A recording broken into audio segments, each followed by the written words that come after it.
Hi అండి. 2, 3 రోజుల నుంచి వర్షాలు బాగా పడడం వల్ల వేడివేడిగా ఏదో ఒకటి తినాలనిపిస్తుందండి. అందుకే ఇంట్లో ఉన్న శనగపిండి, ఉల్లిగడ్డలతో పకోడీ చేశామండి.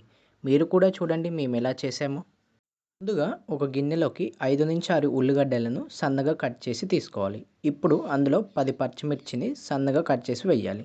అందులోనే టేస్ట్‌కు సరిపడ కారం, ఉప్పు, చిటికెడు పసుపు, హాఫ్ స్పూన్ అల్లం పేస్ట్, కొద్దిగా జీలకర్ర, తర్వాత జల్లించుకున్న పావు కేజీ శనగపిండి, ఒక గ్లాస్ బియ్యపిండి వేసుకోవాలి. ఇప్పుడు కొద్ది కొద్దిగా నీళ్లు పోసుకుంటూ వీడియోలో చూపిస్తున్నట్టుగా కలుపుకోవాలి. పొడిలు వేసుకోవడానికి స్టవ్ మీద కడాయి పెట్టి ఆయిల్ పోసుకోవాలి.